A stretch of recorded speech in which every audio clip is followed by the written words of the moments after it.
I remember clear as day what it's like to be fully aware consciously that you're not able to breathe. Being in that moment of this is really bad like this. As the gravity of the situation intensified, I found myself at a crossroads between the comfort of familiarity and the unknown path that lay ahead. In the solitude of my home that Sunday night, the echoes of my upbringing in New York clashed with the unfamiliarity of California. The weight of responsibility tugged at me, echoing the urgent plea to persevere. Navigating the shadows of doubt, I assessed my physical state. The mirror reflected a canvas of distress, flushed skin, angry hives sprawling across my neck, face, and limbs. The realization dawned that this was not merely a momentary inconvenience. It was a battle for survival. In that reflection, I saw not just my own struggle, but a lineage marked by premature losses. In the hushed contemplation of that solitary night, I grappled with decisions that carried the weight of potential consequences. The expired EpiPen, a hesitant ally, begged the question of its efficacy. In the quiet of my thoughts, I wrestled with the paradox of hope and uncertainty. Could it still offer salvation beyond its designated expiration date? With each passing moment, the urgency heightened. Labored breaths became a haunting reminder of mortality, and the fear of the unknown etched itself into the fabric of that fateful night. As I pondered my next move, the city lights of Los Angeles outside my window stood in stark contrast to the inner turmoil. The promise of a new beginning in California now hung in the balance, overshadowed by the very real possibility of an untimely end. The narrative unfolded not just as a personal struggle, but as a testament to the unpredictability of life's twists and turns. The thread of existence, woven with familial echoes and personal aspirations, hung suspended in that critical moment, awaiting the resolution that would shake the chapters yet to be written. In the quiet recesses of my mind, I grappled with the dichotomy of choosing between the comfort of the known past and the uncertain future that loomed ominously before me. The minutes ticked away, each one carrying the weight of a decision that could redefine the trajectory of my life. As the echoes of doubt reverberated in the corners of my consciousness, I questioned not only the effectiveness of the expired EpiPen, but also the resilience of my own spirit in the face of an unforeseen challenge. As I stood on the precipice of a life-altering choice, the significance of that Sunday night became palpable. The narrative wasn't just a personal struggle. It unfolded as a gripping saga, weaving together the strands of resilience, fear, and the relentless pursuit of survival. The canvas of distress reflected in the mirror mirrored not only the physical toll, but also the emotional turmoil that accompanied the battle against an invisible foe. The city lights of Los Angeles, usually a beacon of hope and opportunity, now cast long shadows on the uncertainty that gripped my soul. The promise of a new beginning in California seemed both distant and precarious, as if the very fabric of fate hung in delicate balance. The chapters yet to be written awaited their conclusion, their pages blank and pregnant with the potential for redemption or tragedy.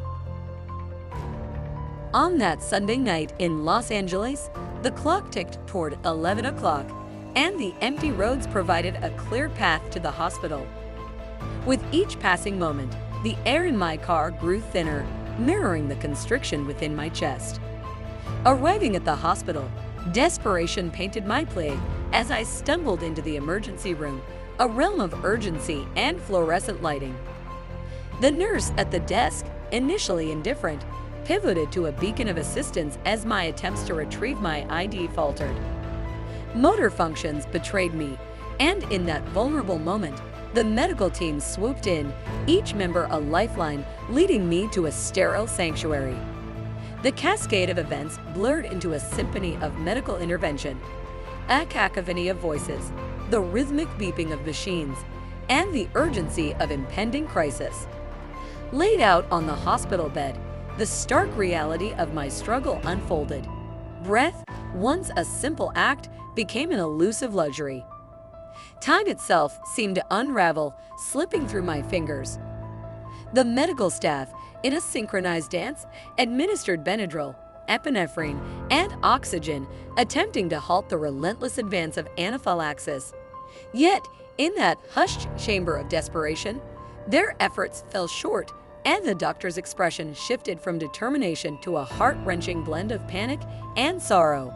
"I'm sorry, I can't save you," echoed in the sterile air, a sentence heavy with finality. In that moment, the precipice of mortality loomed large, and I embraced the inevitability of my own demise. Acceptance wrapped me in a tranquil surrender, and I felt the tendrils of consciousness slipping away. Yet, in that ethereal realm between life and whatever lay beyond, familial echoes reverberated. The voices of my mother's grandfather and my father's grandfather emerged, urging me to persist. A profound connection transcending the physical world enveloped me, a wave of communication that defied explanation. Their unseen presence breathed life back into my fading essence. With a newfound resolve, I rejected the seductive pull of surrender. The battle for breath intensified, and in that crucible of suffering, I clung to life. The euphoria of acceptance metamorphosed into the searing pain of existence. The fight waged on for 7 agonizing hours, a relentless struggle against the grip of anaphylaxis. Upon stabilization, I awoke to a changed world. The physical recovery, marked by pain and disorientation, yielded to a subtler transformation. Colors were more vibrant, scents more vivid, and emotions more profound. The ordinary became extraordinary, and my perception of reality underwent a profound shift. In the aftermath, grappling with the enormity of the experience became a journey of self-discovery. Days blurred into months as I navigated the labyrinth of recovery, grappling with the integration of this newfound awareness into the fabric of my existence. The revelation of a near-death experience, NDE, offered a framework connecting the dots between the physical crisis and the metaphysical realms I had glimpsed. The journey unfolded in unpredictable ways: spirituality, mental recalibration, and reintegration into a society oblivious to the realms I had traversed. The weight of silence enveloped my narrative, with only fragments shared and the depth of the experience guarded as a sacred secret. Over the years, the journey evolved into a lifelong odyssey of integration and service. The near-death experience, a mere 5% of the story, became a catalyst for a broader mission: to move the needle of positivity, gratitude, and consciousness in the world. In the tapestry of existence, the threads of gratitude and service interwove, guiding my actions in this second chance at life.